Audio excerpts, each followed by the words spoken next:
Hi, I'm Jared. And I'm David. And this week on Hood Slappers, we're going to be reviewing the 2025 Mazda CX-70. Don't forget to hit like and subscribe. About 20 years ago, I had the surprise of a lifetime when someone randomly approached me and said, "Hey, you look just like Dan Blazarian." And ever since then, I've been approached by numerous random people saying the exact same thing. Some people, even in our comments, will make reference to it. But Jared, you don't look anything like Dan Blazarian. Well, obviously I'm taller and have a few more gray hairs, but otherwise the resemblance is uncanny. Never mind. Well, much like the Mazda, the same thing could be said about their SUV lineup, as a lot of them are starting to look, much like Dan and myself, the exact same. But if you look closer, you can see a few differences. And that's more than true with this, the Mazda 2025 XP70. That's a Super Soaker. The XP, the Super Soaker would be the nice. JFK, the LMNOP Mazda CX. See? It's a CX-70. Huh. From a distance, when looking at the Mazda CX-70, some would argue that it looks just like its big brother, the CX-90. They're even on the same platform. But when taking a closer look, you'll find that there are a few noticeable differences that can be spotted. Just like me and Dan. You're on a first name basis now? Just don't be jealous because you look like Wallace from Wallace and Gromit. I do not. One of the first differences you'll notice on the CX-70, it's only a 5-seater. There's no third row. And when doing any reading about this car, you might even think it's smaller than the CX-90, but believe it or not, it has 18 more liters of cargo space. And an easy way to access that cargo space is by using Mazda's remote folding seats. David, I think the remote is right here. That's a TV remote. And you know, David, the more I hang out with you, I think I realize you lied to me in the interview. You said you were really smart. Mensa, I think you even mentioned. There's a lot of things that are starting to come out.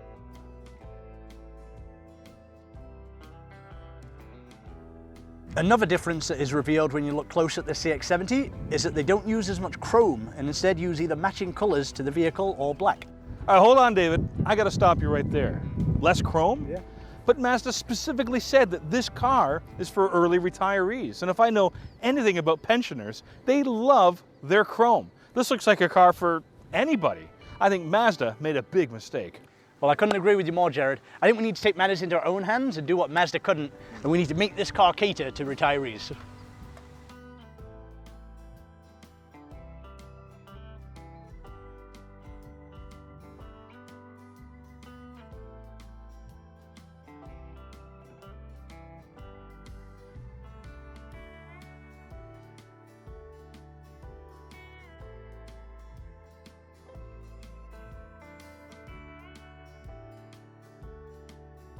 Well, Jared, I think we did a brilliant job. It's amazing what a little extra work can produce. It really makes you emotional. Tissue? Thanks, buddy. Oh, 2 o'clock. Time for my nap.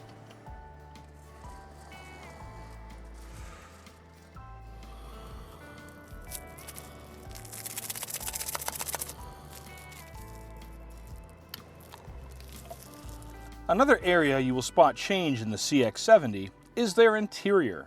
No, not there. Or there. No, to the left.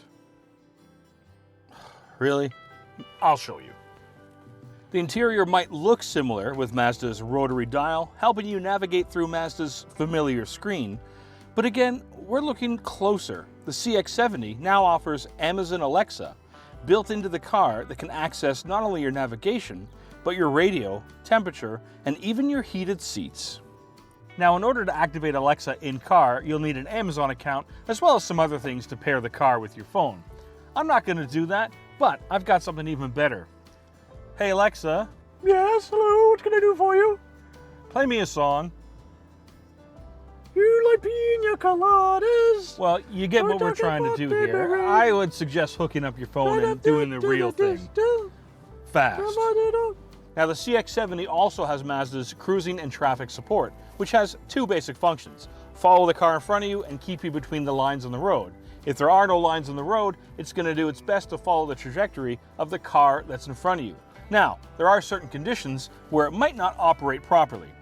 The vehicle is driven on roads other than expressways, on roads with sharp curves, where acceleration and deceleration is frequently repeated, exiting the expressway, slippery roads along downslope, steep slope, two-wheel vehicles, a vehicle is being towed, proximity warnings, actively fluent, under bad weather conditions, tires not specified, tires under pressure, tires with insufficient tread.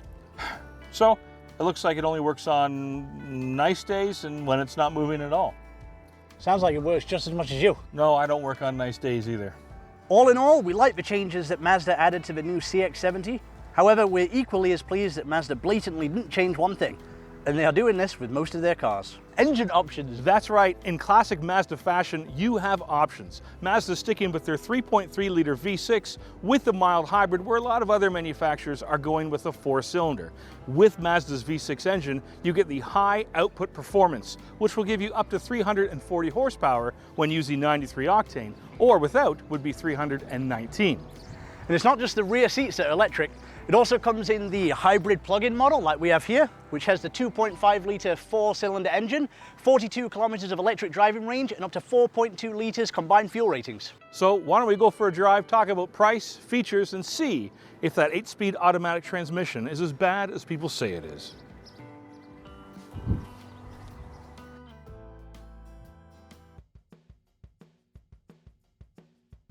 Well, David, here we are in the all-new, and it's our first 2025. Yeah, I feel like I'm in the future. CX, we are.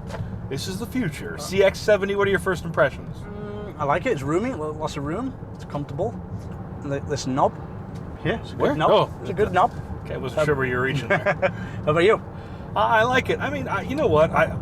We didn't review Mazdas for a while. Then we started reviewing them, and you know, they look familiar. They all look, you know, kind of similar, but I like the look.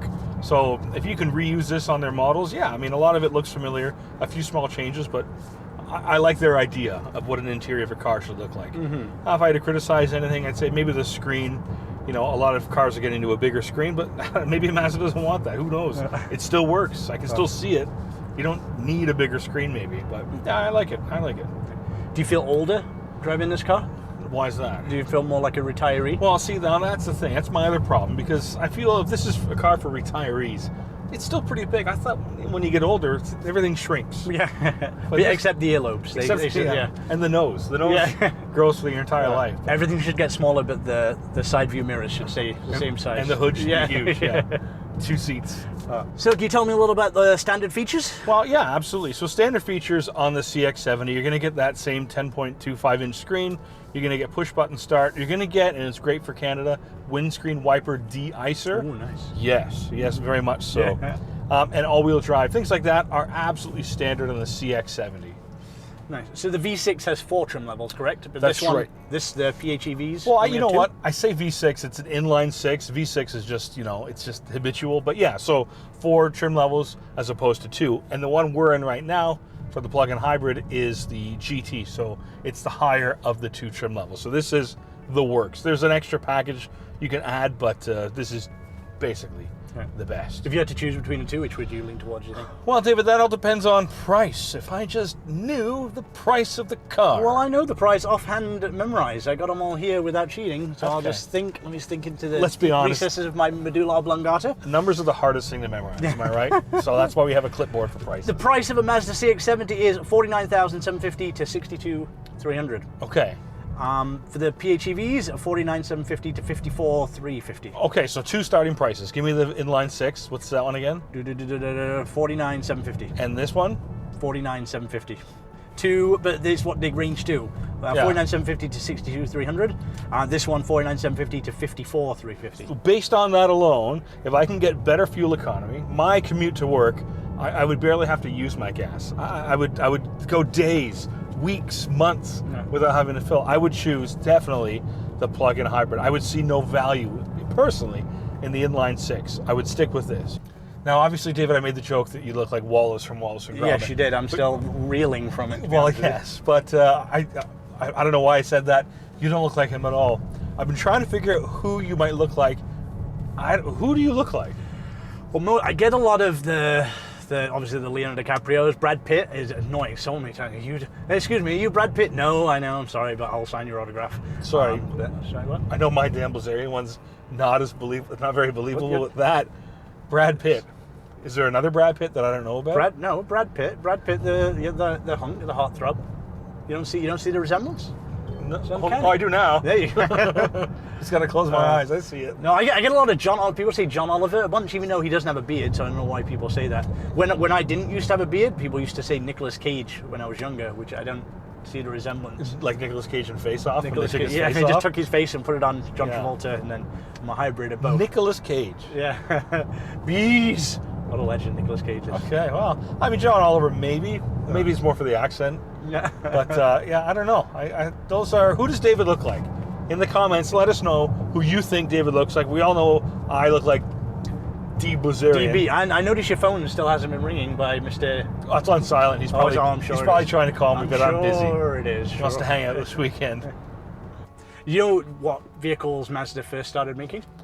I think so. It was like a Del Trotter, the three-wheel van kind of Rickshaws. thing. Was it really? Rickshaws, yeah. Okay. Before that, they were cork manufacturers.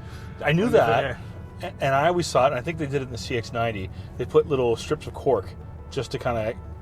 Yeah, and like the middle console made of cork is floatable, made out of the cork too, I read.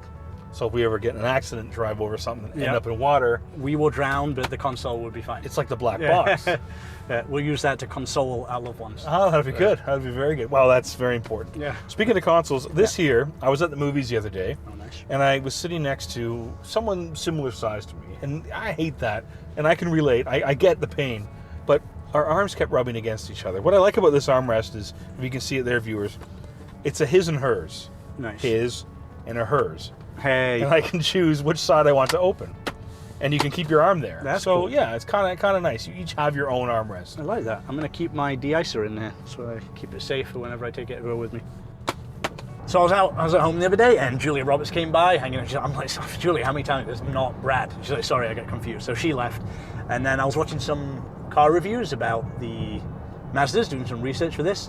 I noticed a common theme. They were all bashing the 8-speed automatic transmission. Yeah. So yeah, it's on all trim levels, and I've seen that. I've read a bit about that. It's the transmission people don't like. You know what? Why, Jared? It's these car experts, or quote-unquote car experts, that will pick apart things. I think it's fine. It feels like a Volkswagen DSG transmission, and I don't mind that transmission at all. I get it. It kind of shifts weird. It's a bit odd, but you know what? We're a bit odd. Mm-hmm. And, you know, people like us, somewhat. So I don't mind. It actually makes the car, for some reason, feel a bit heavier. Just the way it shifts. It feels heavier. And I like a heavier car. So, yeah, I don't mind it. I'd go out and drive one if you want to see for yourself, but I don't mind the transmission at all. Like I said, it feels like a DSG. I like the DSG. Is Mazda focusing more on EVs or hybrids these days? Well, they have a few plug-in hybrids going out right now. You know what? The Japanese in general, they're having an affair right now with hybrids. Toyota, of course, we have like 20 million hybrids have been sold worldwide. Mazda has a lot of plug-in hybrids on their vehicles as an option. Honda's, they have an EV coming out, but they have a lot of hybrids. So I think it looks like the Japanese brands are choosing to go hybrid, plug-in hybrid, and not so much EV. Mazda has an EV. They don't sell too many of them.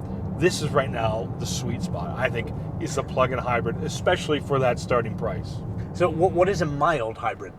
So a mild hybrid is on the inline 6. So it's to give you an idea, the average EV battery is about 40 kilowatts. So, for example, the Volkswagen has a 62 and an 82, but the average is 40. To give you an idea, the mild hybrid is 0.33. So a much smaller, and it's literally going to do much smaller things. So starting off the line after a stop sign, it's going to help push me to get momentum so the engine doesn't have to work as hard to get the car going. Very small things like that. It's a mild difference. It's like putting Taco Bell mild sauce on your tacos. You don't really taste it. You know it's there, but you know it's doing something, but it's, you know, you're not overwhelmed by it. It's pretty cool. The car behind us has 2 horsepower. Yeah, that's true. Awesome buggy. I love it here. You don't. Yeah, I guess you don't I don't see see that. many horse and buggies. See that all the time. Yeah. Why is a horse like an egg salad sandwich? Why? Because they're nay. Can't even finish that one. I'm sorry, buddy. I'm sorry. Oh, nay to that joke.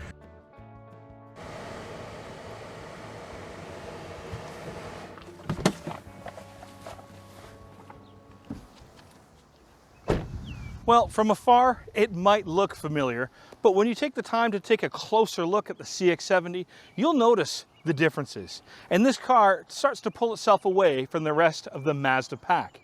Now, it has enough differences to it, but it is also comfortable enough for you to keep familiar with what a Mazda truly is. And you can trust us. If you're in the market for a 5-seater SUV, this is a contender. It's not what you think. Just like me and DB. Using short forms now? Call me DB.